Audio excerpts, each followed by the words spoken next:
Welcome back to the Shabbos Treasures series. I'm Gila Ross, host of the Power Up podcast, and I'm here together with my co-host, Rabbi Samuel Ross, and we are delighted to be able to share a weekly idea that you can take into your Shabbos and upgrade and beautify immediately. Enjoy! what's our secret sauce of keeping Judaism vibrant for the next generation and for ourselves? The Gemara tells of a time during the temple when we were persecuted by an evil government who wanted to wipe out Judaism. So this is what they did, and you'll find it surprising. They outlawed two things. They told us that we weren't allowed to bring wood to the temples in order that we couldn't bring the sacrifices. And the second thing they told us they outlawed was that we couldn't bring the first fruits to Jerusalem. There was a beautiful ceremony where at the harvest season, they would take the first fruits and bring them to the temple as a way of showing their gratitude to God for giving them a harvest. Weird. Why did they stop with these two things? They could have stopped they could have done what other governments did, which was outlaw Shabbat or mikva or Brit Milah, like the cornerstones, the ones that we understand. What were they up to here? They understood what our secret sauce was. These two mitzvot were done amidst celebration, amidst joy. There was parades. There was so much celebration and joy going on. They realized that joy is what keeps us going. When the things get tough, how do we hang on? By finding the joy. And they wanted to destroy us from the core. So what did they say? Let's stop those things that's going to bring them joy. Nowadays, the tough times don't necessarily come from outside persecution. Sometimes it comes from different influences. The answer's still the same.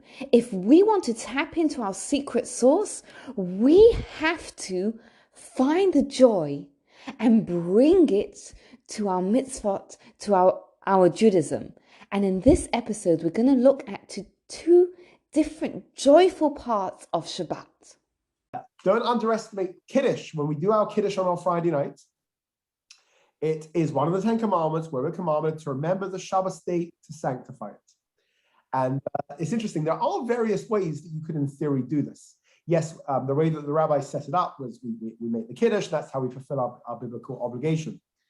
But have you ever thought, like on Yom Tov, we make Kiddush, right? Yeah. Where's the Kiddush of Yom Kippur night? Don't. Okay, so one answer, maybe the answer is that you don't. I'm going to give you another possibility, guys, and something to think about. The wording in the Ma'ariv of Friday night is actually very, very similar. In effect, you're making Kiddush already then. Yes, you do make it on Yom Kippur night at the very, very end. So you make the Havdallah after it goes.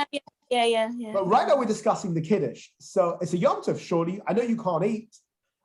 It's very, very serious thing to eat. But there is a theory that, at very least when you say the Ma'ariv and you're saying the same words of Kiddush.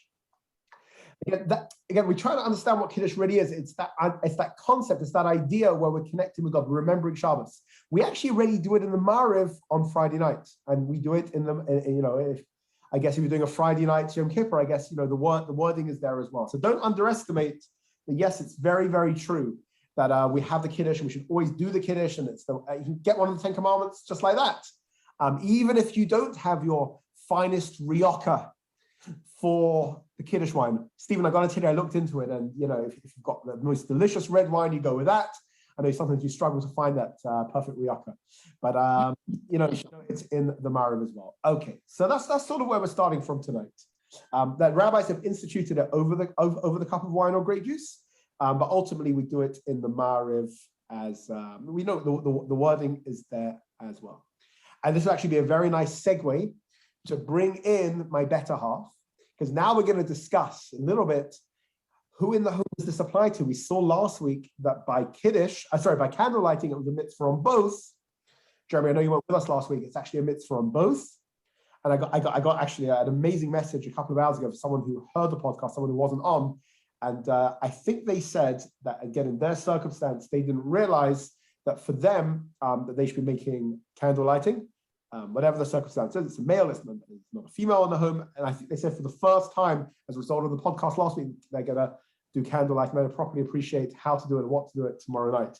But candle lighting is really on both. Yes, it's if there's a woman around, she might make it, but it's absolutely, a male has that mitzvah as well. Does that, quick question, does that also mean that the females are allowed to say Kiddush? So now we're going to discuss Kiddush. Excellent, Darren, you're always one step ahead. It's really hard with you. It's like, I know that Darren is with the step ahead now. Okay, so what about Kiddush? Gilla, maybe you want to take it. So both men and women are equally obligated in the mitzvah. And yes, so they are both obligated in the mitzvah, Darren. Which means that in theory, your wife can make it, you could make it. And again, just like candle lighting, it seems that for various reasons is more of the woman's obligation. If the man and woman were fighting over it, well, hopefully it won't get too bad, especially as candle lighting, one of the reasons is for shalom bayis, it's a piece of home, but the woman would make it. But when it comes to Kiddush, that is a mitzvah that's more that the man seems to take on. Absolutely, the man seems to take on. But for many reasons, just like a man could in theory do candle lighting, a woman can absolutely, in theory, do Kiddush. If there isn't a man around, if the man is not in the room right now, maybe he's already made it, doesn't want to make it again, whatever the reasons are, absolutely a female could make, absolutely a female could and should and has to make Kiddush before she eats. Okay, so that's where the women and the men come together. So now we're going to discuss the size of the cup and the amount that we have to drink. Okay, so it has to hold at least 3.8 fluid ounces, which is 112 mil, which is probably like the size of about half a regular cup, I think, maybe a little bit over that. So it's best to recite it using a silver Kiddush cup, a cup that looks nicer. You're allowed to use any glass or anything that's non-disposable if you don't have a silver Kiddush cup. Best, if you can, to fill the cup of wine to the top or grape juice to the top. But if you don't have enough, whatever you don't want to, then you can fill it just as long as it's got in that measurement, which was 3.8 fluid ounces or 112 mil. Okay, great. And and the question is, who has to drink that? So again, if somebody has to drink a full cheekful within a few seconds, some say as long as 30 seconds, it could be shorter than that. One person, it could be the person making Kiddush, but somebody has to drink, let's call it a half of the cup, a full cheekful, within a few seconds. So if the person who's making Kiddush wants to do that, great.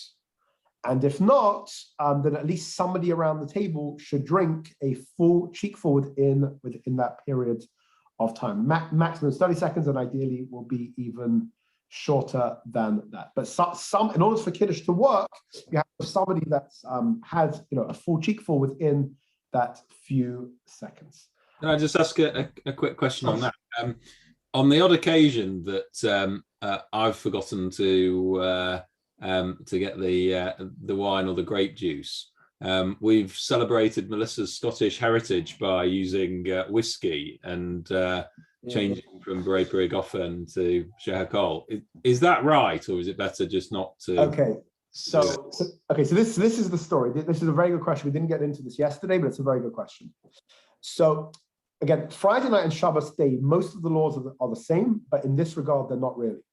So for Friday night, if you didn't have wine or grape juice, you're supposed to use challah. Okay. Challah? Yeah, you're supposed to you'll wash and then you'll make the full Kiddush, and then you'll have it together with the challah. Right. We've done many a time and will be done many a time again, whether you're Scottish or not. Shabbos day, you don't use the challah. Again, it's rabbinic in nature. It's got slightly different laws. So if you don't have the wine or the grape juice, you're supposed to make it on what's called chema medina, which is a type of beverage Yeah, I'm going to define it like this: that people, if they went out for a date or something like that, or a business meeting, would sip even if they weren't necessarily thirsty. So in England, it's probably going to be something like beer. It's probably going to be something like coffee, tea, perhaps a nice orange juice, something like that. The reason that whiskey gets, again, Friday night we're not even discussing because that's halal. It's got its own law, it's biblical, and whatever else. The reason that it is complicated, whiskey, and again, I've seen many people do it at Shabbos day. I've seen some doing it. This is the challenge. You have to have a certain minimum amount, shear, a certain minimum amount within a certain period of time. There are very few, again, I don't say very few, maybe there are those with the Scottish background who know how to do that. Let's just assume it fits under the criteria of what the drink is. But according to most, it is a minority opinion that it could work even in a smaller amount. It's definitely not ideal. If you've got anything else, beer or coffee or tea or anything like that, orange juice, absolutely before whiskey, because again, whiskey in theory maybe could fit into that criteria. The problem is you have to drink like a half cup within about 15 or 20 or 30 seconds. So it's Jeremy's looking at this. Jeremy's thinking for this Shabbos, he's throwing all his wine and his grape juice out, Jeremy's struggling to see the problem. Well, no, actually, I can see the problem. It's right here. The problem is the rest of the family afterwards. So but I'm pleased you brought that up, Richard. That's the basic. That's the basic situation. Again, there are different ways that people get. It's considered to be an extra mitzvah if everybody around the table drinks a little bit. Again, like the way that we've sort of done it is, what do we do? We've done different things over the years. What do we do right now? I guess we put a little bit into a few different cups. Right. Yeah. Before you drink it, you pass it around. Yeah. Then what I do is I take the Kiddush cup itself, and before we pass it around, before I drink from it, I pour a teeny little bit into everyone's cup, and that way everybody got a little bit of the Kiddush wine. So I have 2 or 3 cups out, and you pour a little bit in. So that way everybody's getting from the Kiddush cup itself. But you don't have to. If people around the table, like 2 or 3 weeks ago, I didn't have grape juice in, or actually I had grape juice, but I couldn't open the bottle on Shabbos. But everybody else still had Kiddush because I sat there and I drank my half a cup of wine or whatever it was. It was absolutely fine. Okay, so that's again, that's what you're making it on, and that's how much you've got to drink. We're now going to see another criteria which Gil is going to speak about with what you need in order to make Kiddush work. But before we do that, I've got to give a naughty remark. Sorry, not just about the whiskey. So we have another program on Thursday called Fill In Thursdays. It's just like this is one of the highlights. It's one of the highlights that we start 7:30 in the morning with my little kids screaming in the background and music blaring away with pure concentration over the tefillin. And this morning, a couple of people were on it, and one of them put me to shame because he was wearing a tie, as we should do when we daven. And now the tables are turned. Here I am for the laws of Shabbos with a tie, and he's there without the tie. Anyway, Gila, please fill us in with the other criteria for what's needed for Kiddush. And then the tie comes on. Okay, so the other criteria is that it has to be done. It has to be done together with the meal. Okay, so you have to it has to be done at the table and then followed with your meal afterwards. So you should wash. You should wash and have the bread then. If you're not, and I bet what some of you are asking is, hold on a second, what happens in shuls across the world on Shabbat morning? There's a Kiddush and they have. Is that not valid? It is valid. The reason why it's valid is because you're allowed to have a food that's made with one of the 5 grains for which we would make the blessing of mezonot. So the 5 grains quickly are wheat, barley, rice, spelt, and oats. That was really impressive. Yes. Didn't know you knew that. There you go. I was hoping you weren't going to ask me. My hidden talents. So, okay. But again, you have, otherwise you'd have to make Kiddush again. If you make Kiddush and then like an hour later, your challah comes out or whatever it is, you have to make Kiddush again. It's only things that are relevant for the meal. Again, you go into washing or whatever it is. Someone forgot the cake, you have to bring it in. I was like, yeah, that's fine. Whatever the preparations are, however long it takes. But if you just got distracted, so you'd actually have to make Kiddush again. Kiddush has to be not just the amount of wine and how long it takes to drink it, but it has to be together with the meal, whether in meal means challah or whether it means the mazonos. Now we're going to look at Darren's question from 2 weeks ago, standing versus sitting. So exciting to go back to someone's question. Darren, let's do this. Okay, so we'll take it in turns to go through. There are two different, actually probably three, but there's predominantly two customs. Some stand and some sit, and they try not to fight too much. Is it depending on how tired your week's been? It could be. It is possible. We shall see. I think that was the right answer. So some stand and some sit. Okay, so the argument for standing is, you want to tell everybody the argument for standing? Okay, so when we Kiddush, we are testifying that we believe that God created the world in 6 days and rested, whatever that means in relation to a God that doesn't get tired, on Shabbat. Now, anyone who has a little bit of a background in law will know that when a witness bears testimony, they stand, and as such, there is the opinion that we should stand while we are making Kiddush because we are bearing testimony to the fact that we believe that God created the world in 6 days. And that was so beautifully said that I don't understand what the argument could be for sitting down. But there is one. So this is the argument for sitting down.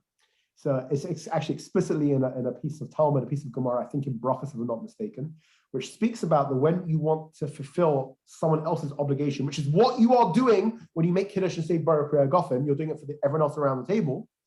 It has to be done through sitting. It doesn't actually work if you do it through standing. So you've got, on the one hand, you've got the idea in the testimony you're supposed to stand. On the other idea, to fulfill someone's obligation of the Baruch Gofen or whatever it is, you have to be sitting. Rabbi, is that why some people stand and then sit down in the middle? So that might well be beautiful as to why some people stand and then sit down just before the Baruch Gofen. They sort of get a bit of both. Yes. I think that's going to be where that custom comes from. Okay, so in terms of what we should do, without wanting to mess with anybody's custom, assuming people actually have customs, which is complicated because sometimes it's like you sort of, what did my father actually do? Do I remember? And even if he did, my grandfather in Europe, who knows what he did? You probably, who knows? Who knows is what isn't even a real custom. This seemingly, it's like this. I used to stand. My father stands, and my grandfather stood. Who knows? Who knows what they actually did once they were in Europe? My understanding is the place in Lithuania where my great grandfather came from. It seems that they sat during Kiddush, but I don't know. Whatever it is. So I just when I was learning this Gemara a few months ago, I re-looked into it and I saw that this is a place where halacha and custom conflict. Because if your custom is to stand throughout, for the entire thing, including the Baruch Gofen, actual blessing on the wine, it seems that the custom of standing is winning against halacha of sitting for the bracha of wine. So this is the tradition from one of the great rabbis of the previous generation. He says, such a strong custom. As a fact, it's going to cause problems because when you had custom against law, he felt this is one of the very, very few things that you would move towards sitting, which is what I did. I now sit, although I do stand for the first part, because I'm allowed to do that, just the Baruch Gofen. Shabbos day, the Baruch Gofen is in the middle. So Shabbos day, I just stand for the first bit and then sit for the second half. Friday night, I stand for most of it, I sit for the last bit, unless either the kids and everyone else or guests seem very tired and all sitting down, then because I don't really have any custom in it, if they're all sitting down, I might just want to sit down myself. It's very, very floaty in that one. And who knows, by the time it gets down to my kids' generation, they'll probably all just sit entirely through it. But that's where it came from, testimony versus the law of sitting at least during the blessing itself. Okay. And one other thing, that the challah should be covered. Right. When you make the Kiddush, it should be covered. Right, because otherwise you've got a bit of a problem that normally you make the blessing on hamotzi before wine. So you're supposed to cover it, and that way, and then you're allowed to make the blessing on the Kiddush first. Okay, let's rattle through Havdallah. Havdallah. So now we've brought in our Shabbos with the candle lighting and with the Kiddush. We've zoomed through the next 25 hours and we're ready to say goodbye to Shabbos. Yeah, that chuddah was really delicious this week. Now we're up to Havdallah. Good. Because you've had it for this week then. Oh dear. That was my warning. Okay, Havdallah time. So how does it work? Why do we do it? Because same as there's a mitzvah to sanctify Shabbos on a cup of wine as it comes in, it's a mitzvah to sanctify on a cup of wine as it goes out as well. Very nice. And we also do spices and a candle. We'll speak about the order in a second. And again, going back to, I think it was Darren's question before about men and women. Men and women are absolutely both obligated in it. There is a slight difference here. There is a custom that all things being equal, women don't make it. And all things being equal, they're not supposed to drink the wine. If there's no man around for whatever reason, they could absolutely make it and even drink the wine. Even though there is, but again, if there was a man around, they would not. Again, by Kiddush, they could absolutely make it and drink the wine, but by Havdallah, if there's a man around, the man will make the Havdallah. Havdallah is different. But again, if there's no man around, then the woman definitely does that. What do we make it on? What do we make Havdallah on? Do we use whiskey? It's supposed to be grape juice or wine, yeah? So predominantly grape juice or wine, but it's the same thing I told you by Kiddush on the day, that you are allowed to use the Chemer Medina, any of these beverages that if you were going on a business meeting, you would drink, even if you're not thirsty, the tea, the coffee, the beer, those types. There are different opinions about Diet Coke, because this is the issue. It has to be something that you would drink at a time of, even if you're not thirsty, but it also has to be a classy drink. So they say that orange juice is. There are many say that Diet Coke. I've heard different opinions, and it's probably a cultural thing. It probably depends on the country or the locale that you are in fairness, we've lived in so many different ones. Some probably would, and some probably wouldn't go so much to Diet Coke, but they claim that orange juice, and a nice orange juice, would fulfill within that. Are you saying that you say the word brei prihagofen irrelevant to what the drink is? No, very good question. Very good question. If you have the beer, then you make the shakol instead. Okay. Yeah. Okay, good. And by the way, you see this, like, again, the Shabbos just before Tisha B'Av, very often many places have that custom that they'll use beer straight out, because you're allowed to use beer. So again, there's different opinions, but many straight out will use the beer. Okay, what do we do now? So now Shabbos has gone out, we've had our chiluk, we've had our challah, we've had our everything else. So now I want to make my Havdallah. The only thing is, how do I light my candle? Because that's a form of work. And Shabbos hasn't gone out for me. So how do I deal with any of that type of stuff? Well, let's say I need to quickly, for whatever reason, check my phone or whatever it is.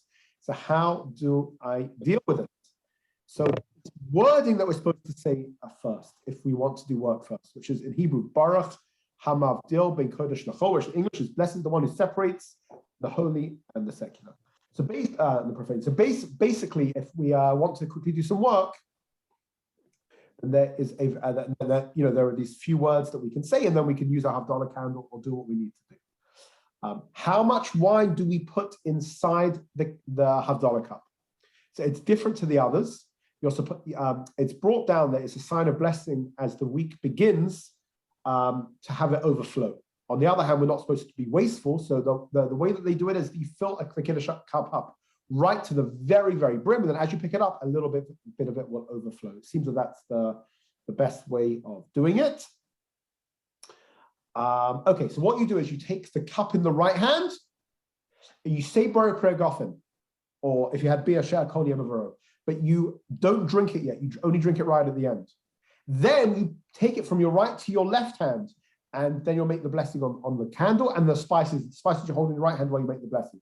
And eventually the Kiddush cup, which you're holding in your left hand, will come back to your right hand. Okay, now we're going to look at how we do the candle. Okay, so the candle, you're supposed to have a candle that either two candles or a candle that has more than one wick together. If you don't have a candle like that, you can just put two candles together.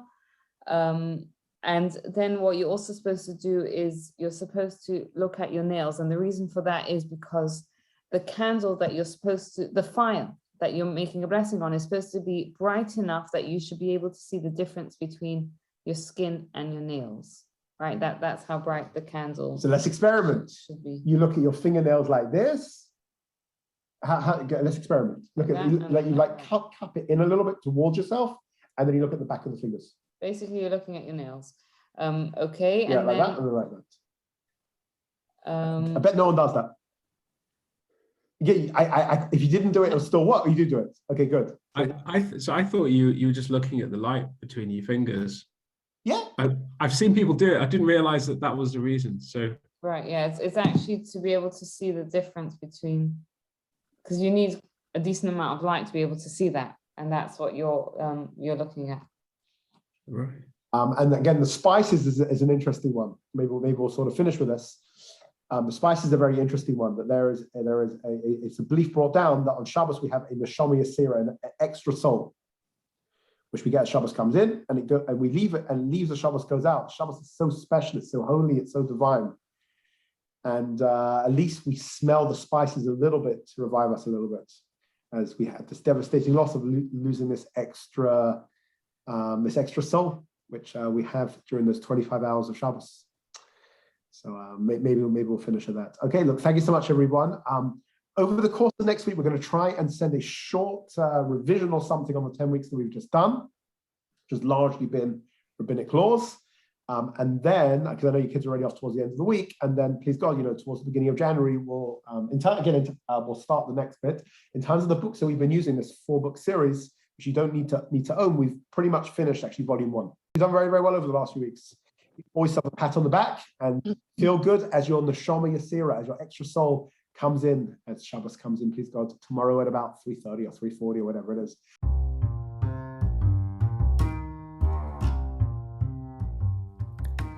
Thank you for listening. I'd love to hear your thoughts and your feedback. You can get in touch with me I'm on Instagram, it's Gila Ross.